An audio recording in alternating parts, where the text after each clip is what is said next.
how well do we know Jesus? In Matthew, let me see, 7:23, I think, or 21 to 23. It talks about, Lord, Lord, you know, let me see. Not everyone that says, Lord, Lord, Right. shall enter into the kingdom of heaven, Right. but he that does the will of the Father which is in heaven. And many will say, Lord, have we not prophesied in thy name? Mm-hmm.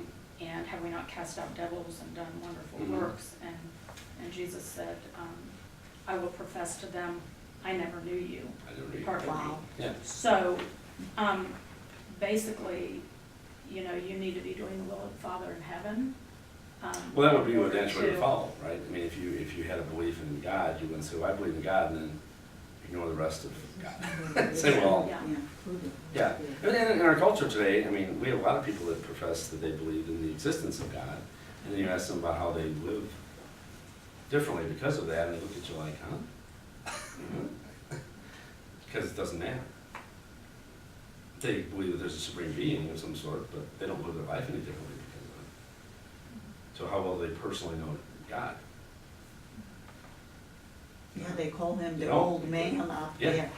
Yeah, because it's just a being, a distant being. Okay.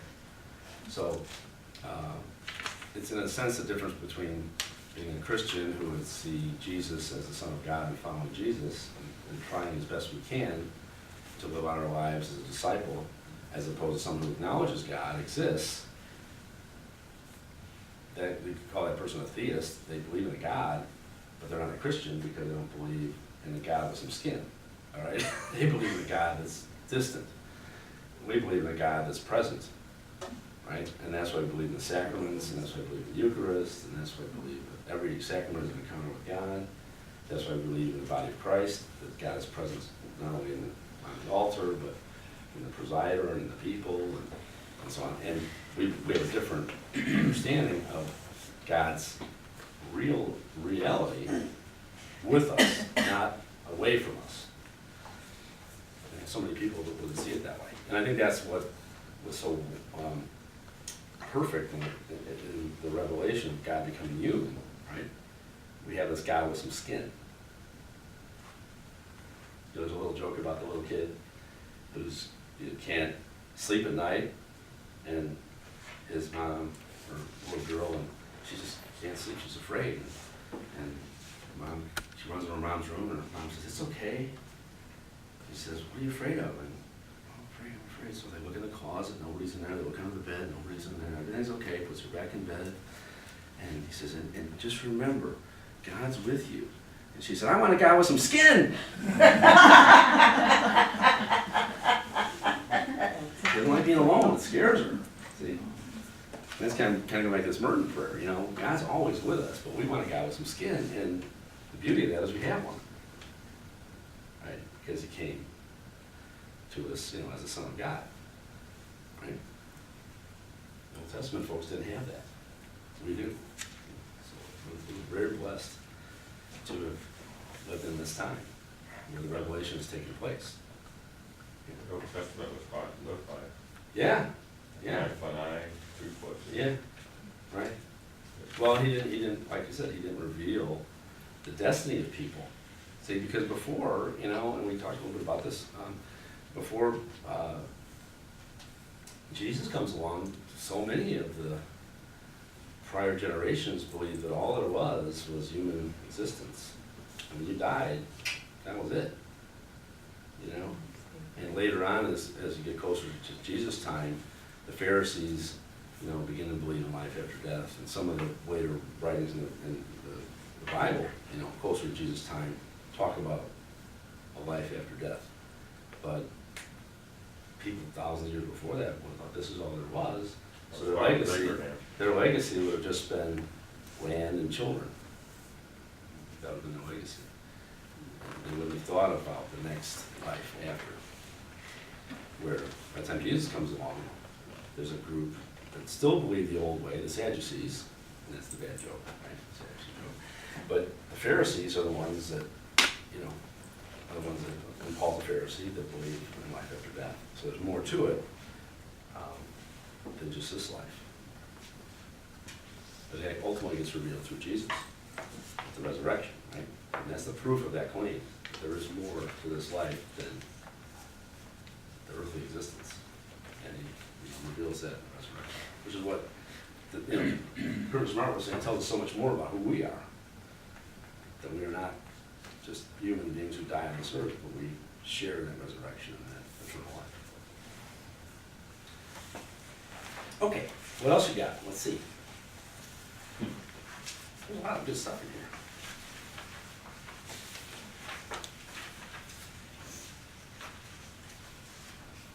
The meat of this time period is generosity and forgiveness. Okay. So you like 11? Give And forgive. yeah, give 11 and 12. Give and forgive. and the soul. Yeah. Which is very hard. Hard by ourselves, not so hard if God's involved. Right. Usually. Sometimes even harder when God's involved because we don't let him in enough. Hang on to stuff ourselves. The one that got me was forgiving the guy that cuts you off in traffic. That's tough. Yeah. Yeah. When I got me, it says, like, pray for Hitler. Last time you prayed for Hitler? You know? Well, you know what? I decided this morning to pray and ask for forgiveness, forgive their sins, as I ask for God to forgive my sins. Amen. Yeah, when he has a great paragraph, it's right. What is he saying in that middle of 61 about Nero and Hitler and Bin Laden and child molesters and all that, and pray for them. And he describes how he might feel about it. Our chest may get tight, our lungs get constricted, or whatever.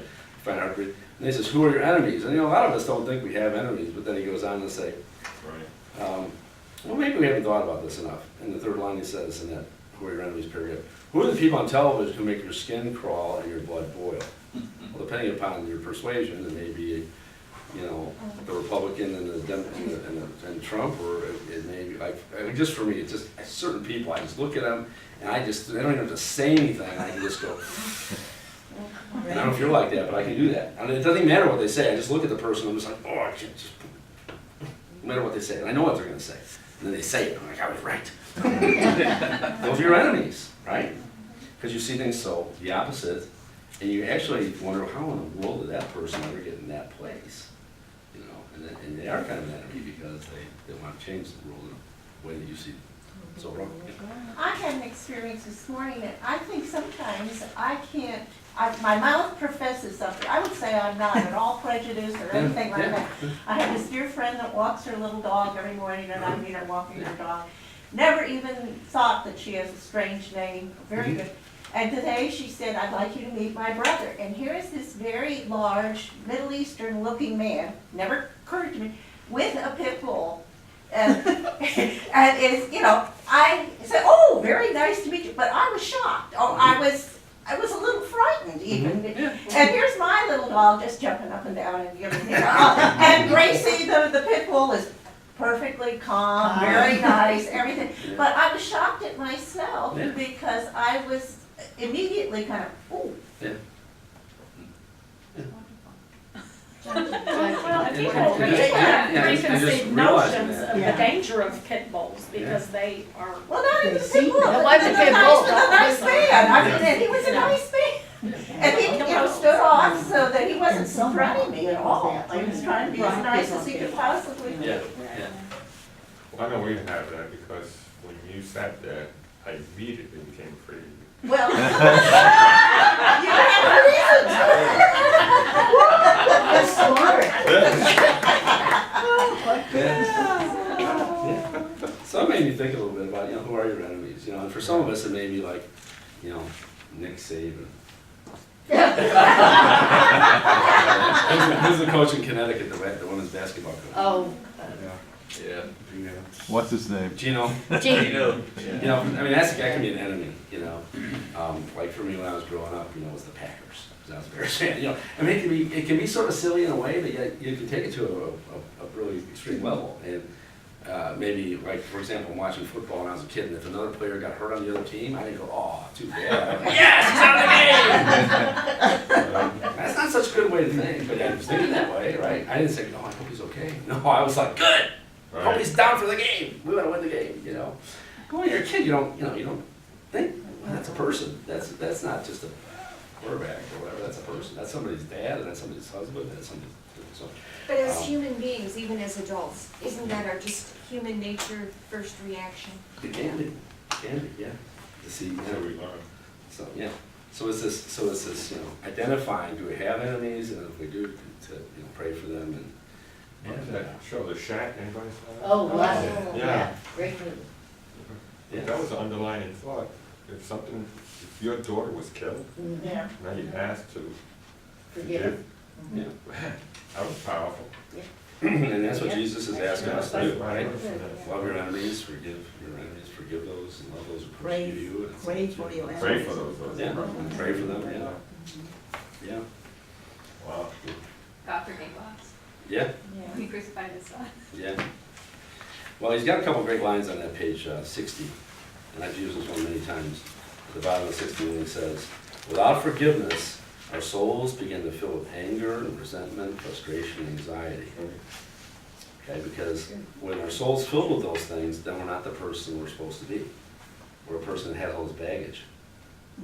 Okay?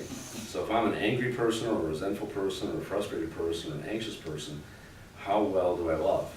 Well, not as well. Yeah, Well, I got all this baggage, right? And then he has the great line, choosing not to forgive someone is like drinking poison Right, and expecting the other person to die. right. Who are you gonna hurt when you don't forgive someone? When we choose not to forgive, we turn our backs on God and the best version of ourselves. So the key there is that middle line though. When we don't forgive, who are we hurting? And the person is never the person we're not forgiving. The person we're hurting is ourselves. 9 times out of 10, the person we're forgiving doesn't even know or doesn't even care because they're the perpetrator. If you say, oh, I forgive you for murdering my daughter, do you think the guy cares in the shack movie? You think the murderer would care? Probably not. He's a serial killer. Saying, oh, I don't feel bad. Oh, that's what I do. You know, so, yeah. So we might think we're hanging on to something. We have the power over this person because we're not going to forgive them. And you know, and this happens in families all the time, where if someone has the power over someone else, they're not going to forgive, and the person doesn't even care. You know, I've had people come up to me and tell me they forgave me for something. I go, what? What? And I'm like, well, I've been holding this against you. I'm like, okay, I'm a crazy person. You know, but I have no idea why they're even forgiving me. But they were holding on to something that I said or did, and they were mad. I'm like, okay, I don't know how to react because I didn't even know I did it, but they did. That was a much bigger deal. Well, sometimes you don't even do something, they perceive that you Yeah. did it. Yeah, I've exactly. had that, someone Yeah. come to me, I Yeah. don't pay attention to you, what did you do? Yeah. So it's just Who like are you you? don't have- Now sometimes you know, and then Because I don't it's pay real. But attention. sometimes you don't even know. Goes over the Yeah. top of my head. So this is a great little section if you really struggle with it. And it does come down to, you know, we never become the best version of ourselves on our own. We only do it with God. And forgiveness is probably the biggest single thing that God has got to do. Because for us as human beings, we can't. And in the Shack movie, for example, Matt can't forgive, you know, his daughter's murderer, and he knows he can't. But with God, he can. You know, and that's where we have to always say, okay, I can't do it, you have to do it. I'm with you, but you're gonna have to do it, because I can't do it. You know, and let God, you know, lead, not you. And that's the key when that I do happens. pray for that I will always be able to do that. Yeah. I mean, I've never had anything Yeah. happen, so. Yeah. But I'm convinced I can't do it, so then it's just so much easier to say, I can't do it, but you can, so I'm with you. Let's go do it. You do the talking, I'll back you up. Because I know I'm not gonna be able to say it. But he can. So he's using my vocal cords, and it's me going, I can't believe I'm forgiving this person. I'm not really. God is. You know, I can't alone do it. And that's what you have to realize. You just can't. You know, in your humanness, you can't do it. So it's with God that you can do it. And that's exactly what he wants us to know. I think it's easier. With God, all to things give are possible. than forgive. Hmm? I think it's easier to give than forgive. Oh, yeah. Yeah. And it's hard to forgive ourselves sometimes, too. So we have God help us with that one, too. Well, and that was something he talked about in chapter 10, Mhm. that I thought was interesting in looking at the two great commandments. Love Of yourself. the hard part of that was not to love your neighbor, it was to love yourself. Yeah, Kind of an interesting. yeah. Right, it's hard to love Yeah. yourself. Yeah. And that's why that particular section I started with is so important, you know. How does Jesus see you? You know, because if Jesus sees you that way, then that's who you are. And if you say, oh, that's not who I am, well, then you're denying what Jesus said. And we shouldn't do that, you know. So even if I think, well, I'm not that great, Jesus says you are. You know, and that's hard. Kind of like when Gary asked last week about, isn't it kind of, hard to love what Jesus loved? I'm like, go by myself, absolutely. But with Jesus, no, it's not hard. You just have to let Jesus in. You have to let Jesus do it. That is possible. And so in here he says, near the bottom of 55, kind of what you're getting at, if you don't really have a love of self, what's going to happen? And he says at the bottom of 55, a healthy sense of self-love, it's in that period, is essential to the life of a Christian. God desires it for you. Okay? And then he goes down, God wants you to be very clear, you are as important as anyone else. Any thought that you don't matter, and any thought that others are more important than you, that your thoughts or feelings are not valid, or that people will not like you unless you please them, are not from God. Okay? And so we have to remember, we're made in the image and likeness of God. God loves me. So my value is derived not from me at all. It's all derived from God. See, that's where we mess up. We think our value is derived from us. Then we look at our bad performance and we go, oh, look at me. I'm such a loser. And we write all the things down that we don't do good in our head. I'm not good at this. I'm not, this and that. And we self-deprecate ourselves down. We don't even have God in the discussion. And God's going, yeah, I know. Yeah, yeah, yeah. And guess what? You're just as valuable anyway. That drives us crazy. Because we want to, in a sense, we want it to be sort of a worthiness contest. We want to have earned God's love. We want to have earned the worthiness to be loved. Because somehow it's the way our mind works, We get good grades in school by studying and doing well on tests and papers. We do good work at work, and what do we get? A good performance review. So our whole mindset sometimes gets into performance-based expectations. So therefore, if I have that model with God, it has to fit. I have to perform well for God to love me, or else I'm just not that lovable. See, our mind can trick us that way. I think that's the devil working at us saying, you only are loved if you're good. You're only loved if your soul is clean. You're only loved if you go to church. You're only loved if you pray. And then he's saying, no, it's not the performance-based love. And that's so hard for us because it has to undo our programming with the rest of our lives. When were we good? Well, we did good things. When we get good grades, and so on, right? And we see that over and over and over. And so, and Matthew Kelly in that one section says very beautifully about being a father, it's on the top of 44 again, that no matter what happens, he tells his kids, no matter what happens, it's in the fourth line of 44, Daddy always loves you.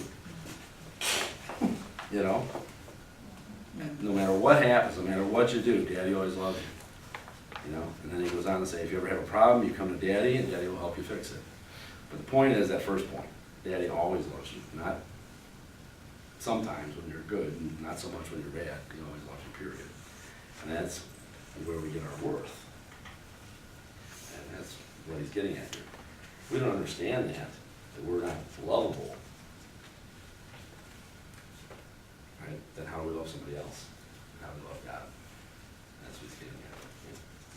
He mentions also in the paragraph in 54, I'm not speaking of the love of self that's blind and boastful, he says in that period, same period, 54. I'm not speaking of the love of self that's blind and boastful. The love of self acknowledges that we are weak and wounded, at the same time we're amazing children of God. It's a unique combination of humility and gratitude that allows us to acknowledge that God loves us deeply. Okay? Loves us for a reason, that love is proof we're lovable. So God loves me, which would make me incredibly grateful, because I know I'm not that lovable. I mean, I'm still amazed my wife is still my wife. I'm amazed that my friends are still my friends, you know? The old joke about a friend is someone who knows you and is still your friend. Well, my wife knows me than everybody else, she's still my wife. I don't get it. You know? But yet, that's how God is, right? God knows who you are, and guess what? He still loves you. You know? Does my wife know exactly who I am? Of course not. Who does? You know who you are a little bit, but other people don't know you nearly as well, right? And yet, who knows you even better than yourself? God. You know? So He has the ultimate knowledge of you, and He still loves you. Doesn't make any sense to me at all, does it? Which tells us how different God is than the way we are. Yeah. Just tells us that. So He's concerned about people not loving themselves in this section, and He's saying we have to learn to love ourselves. But how many times do we love ourselves based on our performance? We have to learn to love ourselves no matter what. Love yourself when you mess up. You go, man, I really messed up today, and I love myself. It's okay. See, that's what we can't, it's hard for us to do that. Like, if I would have went today, well, I know I should have went to Planet Fitness, but instead, I laid on the couch, and I had like these great big donuts. They were so good. Right? So bad for me, but so good. And I had like 6 big donuts, and I just clogged my arteries some more. And then I went, I love myself. Of course I do. I just gave myself 6 donuts. But if I would have looked deep inside, would I still have been able to say that? Or do I say, well, I love myself more today because I went to Planet Fitness? See how our human nature can right away reward us by, I love myself more because of my performance, or I love myself less because of my performance. How quick that can happen. And it shouldn't do that. Okay? It should be based on that. Because God doesn't look at us that way. So we shouldn't. Now, we still try to be the best version of ourselves, but not for the goal of being prideful of, oh, look at me, but instead be humble about it and say, look at all these gifts God gave me. I should use them out of receiving this gift, right?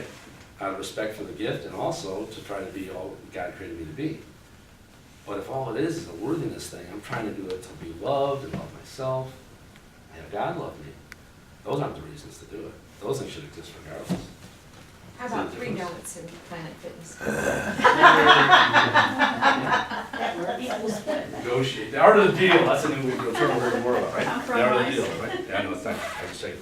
So yeah, but I mean, it is how we look so much. So we have to get out of that mindset and try as best we can to try to see ourselves as God sees us. Be the A best beloved person. child, an infinitely valuable person, that free person, right? Who then can love himself and then be free to love everyone else, including God. That's the second commandment, right? Yeah, yeah. Love your neighbor as yourself, and then love God with your whole heart and your whole soul and mind. So, but the point, I think, of the whole thing is, in the end, you gotta trust that God made you, right, and loves you, period. I mean, if you don't trust that, then you're always trying to earn it, and that's just the wrong model. Because then we live our lives that way with ourselves, with everyone else. And we're in that wrong model. Yeah. So. See, I'm looking forward to my performance for you. God's gonna go, I love you. And I'm going, I know, and I messed up, and you didn't care. You go, well, I cared, but I still love you. So I'm gonna say I don't care. I'm not gonna say that. I better say something else, right? But I'm gonna reinforce that I know that I was loved. You know, and you really know that or you don't. You can't fake that one. Right? Either trust in that or you don't. And see, I trust in that. So when I mess up, I go, I know what you're doing. You're shaking your head, but I know you still love me. You're disappointed, but you still love me. So it's always those moments of reassurance that, because I have that, then hopefully I can allow that to flow through myself out to our neighbors too. So, enough of that. Something. Okay. So thank you again. Next week we're doing 13 to 19, right? Yeah, 13 to 19 next week. Okay. And yeah, just try to spend some time with them. Like I said, try to look at 1 or 2 that really struck you each week. Just pick one out and talk to them about this. Okay. Okay. Let's close with our prayer for the Trinity. In the Father and the Son and the Holy Spirit. Glory to the Father, to the Son, and to the Holy Spirit, as it was in the beginning, is now, and ever shall be, world without end. Amen. Lord be with you. And with your spirit. May Almighty God bless you, the Father, and the Son, and the Holy Spirit. Amen. You may go in peace. Thanks. Thank you. Thank you again.